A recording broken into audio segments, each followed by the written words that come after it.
I think it's the coolest thing.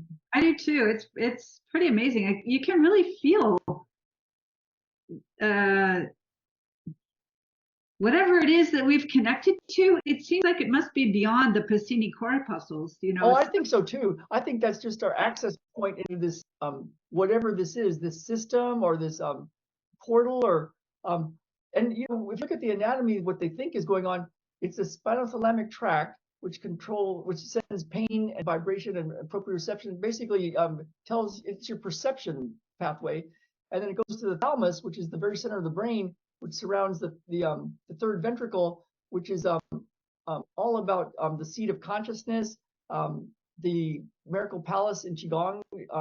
What's it called? I forgot what it's going to be called now.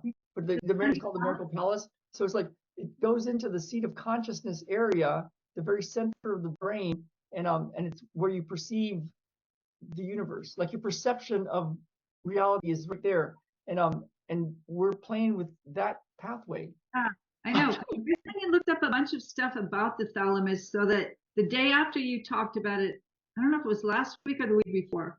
I remember you looked it up. The day after you talked about it, then I brought some stuff in about the thalamus, and it is the seat of consciousness as far as being awake.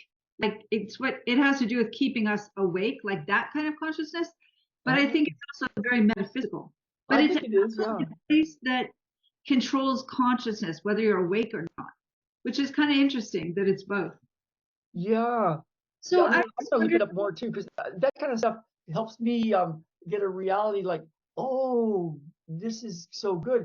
Because it's like otherwise, I think I could start questioning like, come on, Ralph, you're barely touching. What are you doing? Except that I test people and they're like, whoa, what'd you do? What'd you do? It's like do it physically with people, and you'll be like the rock star. You're the origins of love and its role in shaping our lives.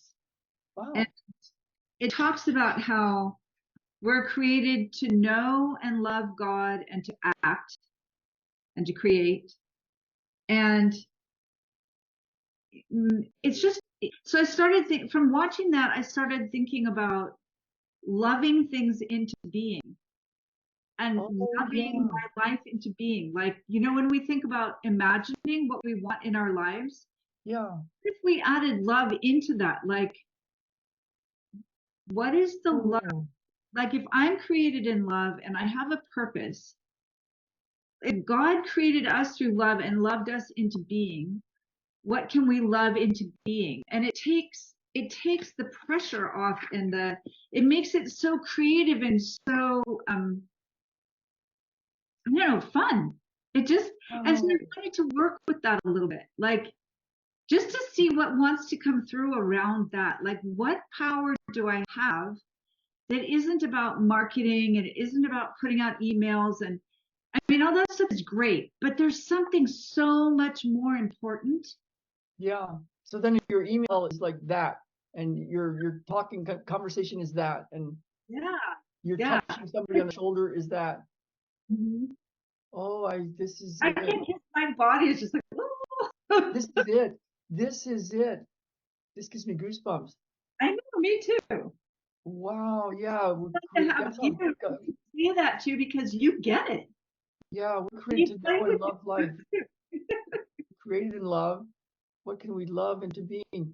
Yeah, it's not about like willing like through some magic incantation. It's like loving it into being. Oh Yeah. my goodness, this is it. You need to write and make a video about this. I know. Our next podcast, I'm gonna make a little thing. I'm gonna put our next podcast so I can hold this spot.